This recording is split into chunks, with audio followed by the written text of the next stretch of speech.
Dear students, welcome to mathematics class. ഇപ്പോൾ കഴിഞ്ഞ ക്ലാസ്സിൽ നമ്മൾ കൺവല്യൂഷൻ ആണ് പറഞ്ഞത്. കൺവല്യൂഷനിലെ ഒരു പ്രോബ്ലം കൂടി നമ്മൾ ചെയ്തു നോക്കുക. Solve the initial value problem. Solve the initial value problem y double dash plus omega not square y double dash plus omega not square y equal to k sine omega t. k sine omega not t. y0 0 y dash 0 0. y0 equal to y dash 0 equal to 0.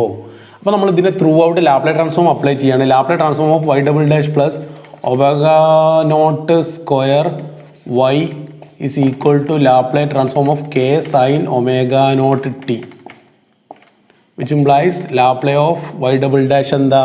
ലാപ്ലേ of y double dash plus Laplace of omega not square y is equal to k into Laplace of sin omega naught t, implies s square into y of s minus s into y0, y0 0 ആണ്, minus y dash 0 plus omega naught square into Laplace of y എന്ന് പറഞ്ഞാൽ y of s equal to k into Laplace of sin omega t naught t എന്ന് പറഞ്ഞാൽ k into sin omega naught t ൻ്റെ ഇതെന്താ omega naught by s square plus omega naught square, omega naught by s square by omega naught square.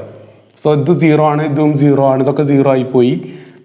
y of s into എന്ത് വരും? y of s ൻ്റെ കൂടെ എന്തുണ്ടാവും? ഒരു s square ഉണ്ട്, ഒരു ഒമേഗ നോട്ട് സ്ക്വയറും ഉണ്ട്, ഒരു s സ്ക്വയർ ഉണ്ട്, ഇവിടെ ഒരു ഒമേഗ നോട്ട് സ്ക്വയറും ഉണ്ട്, ഇതൊക്കെ 0 ആയിപ്പോയി. Is equal to k omega naught by s square plus omega not square എന്ന് വരും, which implies y of s is equal to k omega naught by s square plus omega naught square whole square എന്ന് കിട്ടും.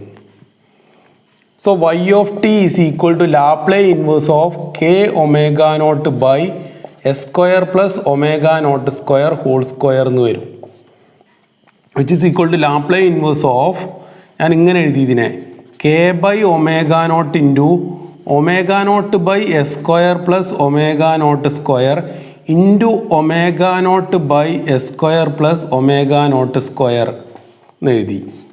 എന്താ ചെയ്തത്? ഒരു omega naught ഡിവൈഡും ചെയ്തു, ഒരു omega നോട്ടിനോട് മൾട്ടിപ്ലൈയും ചെയ്തു.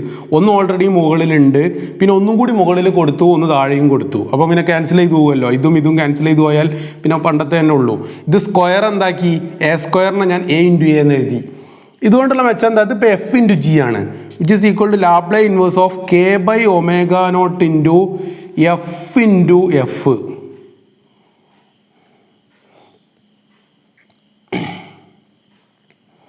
f of s into f of s, f of s into f of s, which is equal to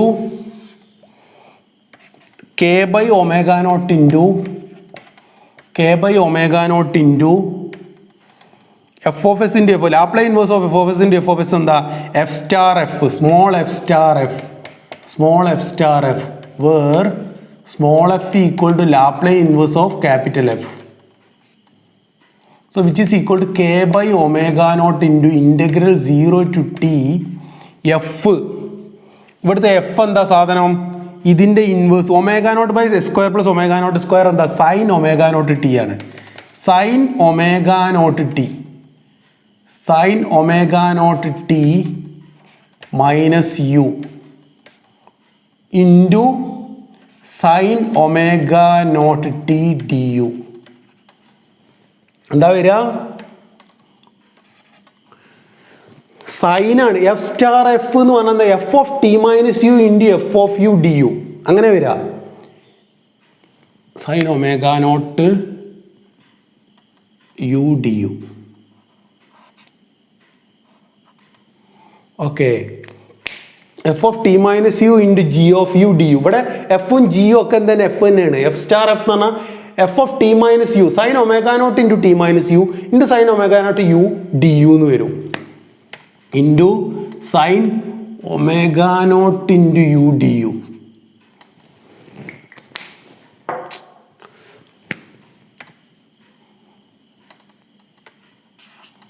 sign omega naught u D u, sine omega naught u D u എന്ന് വരും. Okay, ഇനി ഇവിടെ നിങ്ങൾ ശ്രദ്ധിക്കേണ്ടത് sign A sine B എന്ന് പറഞ്ഞാൽ sign A sine B എന്ന് പറഞ്ഞാൽ 1/2 cos A minus B plus cos A plus b. ഇതാണ്.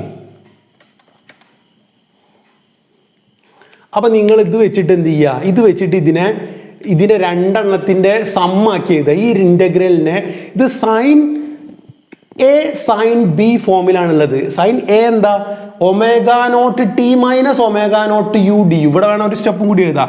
Integral 0 to t sine omega not t minus omega naught u into sine omega not t minus omega not t u എന്ന് എഴുതാം ഇവിടെ. Okay, into sine omega u D u. അപ്പോൾ A എന്താ, capital A എന്താ, omega not t minus omega naught U ആണ് A. B എന്താ, omega naught u. അങ്ങനെയാണെങ്കിൽ അത് 1/2 into cos A minus B plus cos A plus B ആണ്. അത് വെച്ചിട്ട് നിങ്ങൾക്ക് ഇതിനെ രണ്ട് എണ്ണത്തിൻ്റെ cos of something plus cos of something എന്നുള്ള രണ്ട് ഇൻ്റഗ്രലായി മാറും. അത് രണ്ടും കൂടി നിങ്ങൾക്ക് സുഖമായിട്ട് ഇൻ്റഗ്രേറ്റ് ചെയ്യുക. രണ്ടും ചെറുതാ വരിക. ആ രണ്ട് ചെറുതിൻ്റെയും ഇൻ്റഗ്രൽ സുഖമായിട്ട് നിങ്ങൾക്ക് ഇൻ്റഗ്രേറ്റ് ചെയ്യുക. ഇൻ്റഗ്രൽ സൈൻ എന്ന് പറഞ്ഞാൽ മൈനസ് കോസ് ആണ്. ഇൻ്റഗ്രൽ കോസ് എന്ന് പറഞ്ഞാൽ സൈനാണ്. ഇൻ്റഗ്രൽ കോസ് എന്ന് പറഞ്ഞാൽ സിംപ്ലി പ്ലസ് സൈനാണ്. അപ്പോൾ ഇൻ്റഗ്രൽ കോസ് ഇത്ര എന്നുള്ളതിൻ്റെ സൈൻ എന്ന് കിട്ടും. അപ്പോൾ ആൻസർ നിങ്ങൾക്ക് കിട്ടുക, അതിന് ആൻസർ കിട്ടുക k/2 omega square into k/2 omega not square into. അപ്പോൾ ആൻസർ ഇതാണ്, ശ്രദ്ധിക്കുക. k/2 omega not square into minus omega not t cos omega not t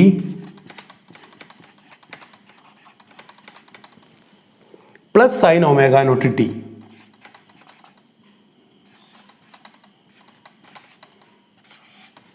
ഇതാണ് ആൻസർ കിട്ടുക. k/2 omega not square into minus omega not t cos omega not t plus sine omega not t. ഇതിൽ cos A plus b എന്ത് വരും? Cos A plus b വരിക omega not t minus omega naught u plus omega naught u. ഈ omega naught യുവും omega naught യുവും cancel ആയി പോകും. അപ്പോൾ കിട്ടുക ഒമേഗ നോട്ട് ടി മാത്രം ബാക്കിയാവും.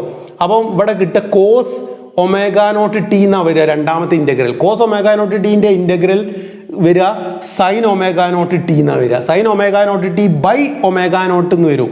ആ ബൈ ഒമേഗ നോട്ടാണ് ഇവിടെ 2 ഒമേഗ നോട്ട് സ്ക്വയർ ആയി വരുന്നത്. K by omega not square ആയി വരുന്നത്. പിന്നെ ഈ 1/2 ആണ് ഈ പുറത്ത് വന്ന് 2 ആയി മാറുന്നത്. അങ്ങനെ രണ്ടാമത്തെ ഇൻ്റഗ്രൽ കിട്ടും. അതേപോലെ ഈ ഇൻ്റഗ്രൽ നിങ്ങൾക്ക് നെഗറ്റീവായിട്ടാണ് കിട്ടുക.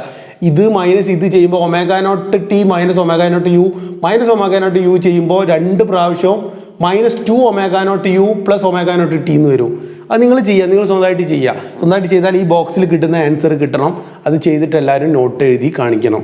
ഓക്കെ, ഇനി നമ്മൾ ഇതിൻ്റെ ലാസ്റ്റ് ഒരു കാര്യം കൂടി നമ്മൾ പറഞ്ഞു. ഇനി ഇൻ്റഗ്രൽ ഇക്വേഷൻ എന്നും കൂടി പറഞ്ഞിരുന്നു.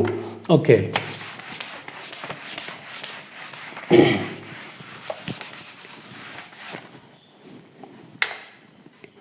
Convolution helps in solving certain integral equation. അപ്പോൾ നിങ്ങൾക്ക് വേണമെങ്കിൽ ഇങ്ങനെ എഴുതുക കേട്ടോ. ഞാൻ പറഞ്ഞ കാര്യം നിങ്ങൾ നോട്ടിലേക്ക് ഇങ്ങനെ എഴുതുക. ഇൻ്റഗ്രൽ ഇക്വേഷൻസ് എന്നുള്ള ഹെഡിങ് എഴുതിയിട്ട് convolution helps in solving certain integral equations. That is equation in which, എന്താ ഇൻ്റഗ്രൽ ഇക്വേഷൻ എന്ന് പറഞ്ഞാൽ equation in which unknown function y of t appear in N integral. Differential equation എന്ന് പറഞ്ഞാൽ an equation involving derivatives is called differential equation. Similarly, integral equation എന്ന് പറഞ്ഞാൽ an equation involving integral എന്ന് simply പറഞ്ഞാൽ മതി.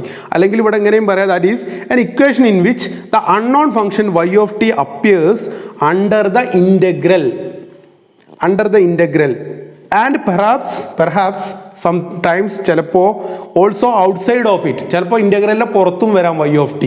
Okay, അപ്പോൾ എന്താണ്, that is the equation in which unknown function y of t appears under the integral and perhaps ബ്രാക്കറ്റിൽ and perhaps also outside of it. അപ്പോൾ ഒന്നുകിൽ പുറത്തോ അല്ലെങ്കിൽ ഉള്ളിലോ ഇൻ്റഗ്രലിൻ്റെ ഉള്ളിലോ ആയിട്ട് y of t വരുന്ന ഇക്വേഷനെ പറയുന്ന പേരാണ് ഇൻ്റഗ്രൽ ഇക്വേഷൻ. ചില ടൈപ്പ് ഇൻ്റഗ്രൽ ഇക്വേഷനെ നമുക്ക് എന്ത് ചെയ്യാൻ പറ്റും, ഈ കൺവല്യൂഷൻ ഉപയോഗിച്ചിട്ട് സോൾവ് ചെയ്യാൻ പറ്റും. കൺവല്യൂഷൻ വരണം, എന്നാലേ നമുക്ക് കൺവല്യൂഷൻ ഉപയോഗിച്ചിട്ട് കൺവല്യൂഷൻ y*t ഒക്കെ വരണം, എന്നാലേ f*g അതിനുള്ളിൽ വരണം, എന്നാൽ പിന്നെ നമുക്കത് സോൾവ് ചെയ്യാൻ പറ്റും. അപ്പോൾ ഫോർ എക്സാമ്പിൾ നോക്കുക, ഒരു എക്സാമ്പിൾ നോക്കുക. Solve the integral equation y of t is equal to t plus integral 0 to t y of tau into y of tau into sin t minus tau d tau. Tau ആണ് കേട്ടോ, ഇതിനെ പറയാം to. Okay, മലയാളത്തിൽ to. അപ്പോൾ ഇതെന്താ സാധനം ശരിക്ക്? y of t is equal to t plus this is actually y star sin t. y star sin t ആണല്ലോ ഇത്, നമുക്കറിയാമല്ലോ ഇതിൻ്റെ ഇൻ്റഗ്രൽ എന്ത് by convolution t is y star sin t. അതുകൊണ്ട് തന്നെ നമുക്ക് ലാപ്ലേ ട്രാൻസ്ഫോം നേരിട്ട് കാണാം. Laplace of y of t is equal to Laplace of t plus Laplace of y star sin t, which implies y of s is equal to Laplace of t എന്ന് പറഞ്ഞാൽ 1/s square plus Laplace of y star sin t. നമുക്കറിയാം Laplace of f star g എന്താ? Small f star g. Laplace of small f star g എന്ന് പറഞ്ഞാൽ capital f of s into small capital g of s ആണ്. ഇത് എവിടുന്ന് കിട്ടി? നമുക്ക് കൺവല്യൂഷൻ്റെ തിയറത്തിൻ്റെ corollary ആയിട്ട് ഞാൻ എഴുതി. പക്ഷേ ആക്ച്വലി എന്താണ്? L inverse of f g എന്താ? L inverse of capital F into G പറഞ്ഞാൽ സ്മോൾ എഫ് സ്റ്റാർ ജി ആണ്. എഫ് സ്റ്റാർ ജി ആണ്. അപ്പോൾ Laplace of f star g എന്താ? F of s into G of s. അപ്പോൾ ഇതെന്ത് വരും? Laplace of എന്ത് വരുന്നു? Laplace of y into Laplace of sine t. Laplace of y into Laplace of sine t, which implies y of s is equal to 1/s square plus Laplace of y പിന്നെ y of s എന്ന് തന്നെ വിളിക്കുക. y of s into Laplace of sine t എന്ന് പറഞ്ഞാൽ 1/s square plus 1, which implies y of s into എന്തൊക്കെ ഉണ്ട്? ഇവിടെ ഒരു 1 ഉണ്ട്, ഇവിടുന്ന് 1/s square plus 1 എങ്ങോട്ട് എടുക്കുക? y of s ൻ്റെ കൂടെ ഉള്ള ആളൊക്കെ ഇങ്ങോട്ട് ഇടത്തെ സൈഡിലേക്ക് എടുക്കുക. അപ്പോൾ റൈറ്റ് സൈഡിൽ 1/s square ഉണ്ട്, which implies y of s into s square plus 1 minus 1, s square by s square plus 1 is equal to 1/s square. This implies y of s is equal to ഇതിനങ്ങോട്ട് കൊണ്ടുപോവുക s square plus 1 by s raised to 4 equal to 1/s square plus 1/s raised to 4. y of s വരിക 1/s square plus ഇതാണ്. അങ്ങനെയാണെങ്കിൽ small y of t വരിക, small y of t വരിക Laplace inverse of 1/s square plus Laplace inverse of 1/s raised to 4. Answer വരിക 1/s സ്ക്വയറിൻ്റെ ലാപ്ലേ ഇതെന്താ? 2/s cube. T ആണിത്, ഇത് ടി. ഇതോ t cube by 3 factorial. T ക്യൂബിൻ്റെ ലാപ്ലേ ട്രാൻസ്ഫോം ആണ് എന്ത്? 1/3 ഫാക്ടോറിയൽ ആകുമ്പോൾ 3 factorial by s raised to 4. ആ 3യും 3 ഇത് കാണിച്ചത് t plus t cube by 3 factorial എന്ന് വരും. T plus t cube by 3 factorial എന്ന് കിട്ടും ഇതിൻ്റെ ആൻസർ. ഓക്കെ, വളരെ ഈസിയാണിത്. അതേപോലെ വേറൊരു ക്വസ്റ്റ്യനും കൂടി ചെയ്ത് നോക്കുക. ഇതേപോലെ ഇൻ്റഗ്രൽസ് കൺവല്യൂഷൻ ഉപയോഗിച്ചിട്ട് ഇൻ്റഗ്രൽ ഇക്വേഷൻ സോൾവ് ചെയ്യാൻ. അതിന് നിങ്ങൾക്ക് എങ്ങനെയുള്ളതേ തരുള്ളൂ? എഫ് സ്റ്റാർ ജി നേരിട്ട് integral F of T minus U into G of U D U ഫോമിലുള്ള ഇൻ്റഗ്രൽ ഇക്വേഷനെ തരുള്ളൂ. അപ്പോൾ അവിടുന്ന് തന്നെ നിങ്ങൾക്ക് നേരിട്ട് എഫ് സ്റ്റാർ ജി എഴുതാം. വേണ്ട ഒരു എക്സാമ്പിൾ കൂടി നമ്മളൊന്ന് ചെക്ക് ചെയ്ത് നോക്കുക. ഒരു എക്സാമ്പിൾ y of t കൊണ്ട് solve y of t is equal to t cube plus integral 0 to t sin t minus u into y of u du. Again ഇതെന്താ സാധനം? y of t is equal to t cube plus എന്താണിത്? sin t star y ആണ്. sin t star y of t sin t star y എന്ന് വരും. അപ്പോൾ ലാപ്ലേ transform apply ചെയ്താൽ എന്താ വരിക? Laplace of y of t വരിക y of s. Capital y of s is equal to Laplace of t cube വരിക എത്രയാ? Laplace of t cube എത്ര? 3 factorial by s raised to n plus 1 s raised to 4 plus Laplace of sine t into y of t എന്താ വരിക? Laplace of sine t into Laplace of y t എന്ന് വരും. Laplace of sine t 1/s square plus 1 into y of s എന്ന് വരും. So y of s നെ ഒരുമിച്ചെടുത്താൽ 1 minus 1/s square plus 1 is equal to 6/s raised to 4 എന്ന് വരും. So y of s into s square plus 1 എന്ന് 1 പോയാൽ s square by s square plus 1 is equal to 6/s raised to 4. So y of s is equal to 6 into s square plus 1 by s raised to 6. ഇതിനങ്ങോട്ട് x raised to 6 ആയി. which is equal to 6 by s raised to 4 minus 6 by x raised to 6 y of s. ഇതിൻ്റെ Laplace inverse y of t കണ്ടാൽ 6 by s raised to 4ൻ്റെ Laplace inverse എന്താ t ക്യൂബാണ്. 3 factorial by s raise to 4ൻ്റെ ഈ Laplace inverse എന്ന് പറഞ്ഞാൽ t ക്യൂബാണ്. Minus 3 factorial by s raise to 6ൻ്റെ ലാപ്ലേ ഇൻവേഴ്സ് എന്ന് പറഞ്ഞാൽ 3 ഫാക്ടോറിയൽ പുറത്തെടുക്കുക, ഇതിനെ വരാ 5 factorial 1/5 factorial 3 factorial by 5 factorial into s raise to 6ൻ്റെ വരെ ടി റേസ് ടു 5. ഇതായിരിക്കും answer. T cube plus T raise to 5/20. 3യും 3 ഇതും ക്യാൻസൽ ചെയ്താൽ അതിവിടെ പ്ലസ് ആണ് ഇട്ടത്, ഇവിടെ പ്ലസ് ആണ്, പ്ലസ് ഇവിടെയും പ്ലസ്. 3 ഫാക്ടോറിയലും 5 ഫാക്ടോറിയലും ക്യാൻസൽ ചെയ്താൽ ഇവിടെ 5 × 4 വരും, 20 വരും. T cube plus T raise to 5/20 തന്നെയാണ് answer. T cube plus T raise to 5/20 ആണ് ആൻസർ. ഇനി ഞാൻ ഇതിൽ ബാക്കിൽ കുറേ ക്വസ്റ്റ്യൻസ് ഉണ്ട്, അത് ഞാൻ നിങ്ങൾക്ക് തരാം. നിങ്ങൾ അതിലൊരു ഏറ്റവും ചുരുങ്ങിയതൊരു 10 15 ക്വസ്റ്റ്യൻ നിങ്ങൾ ചെയ്യുക. ഓക്കെ, നമുക്ക് പുതിയതായിട്ട് എടുക്കാനുള്ളത് ഫൊറിയർ സീരീസാണ്. വളരെ ഈസി ആയിട്ടുള്ളൊരു സെക്ഷനാണ് ഫൊറിയർ സീരീസ്. നമുക്ക് അടുത്ത ക്ലാസ്സിലെടുക്കാം. അപ്പോൾ താങ്ക് യു.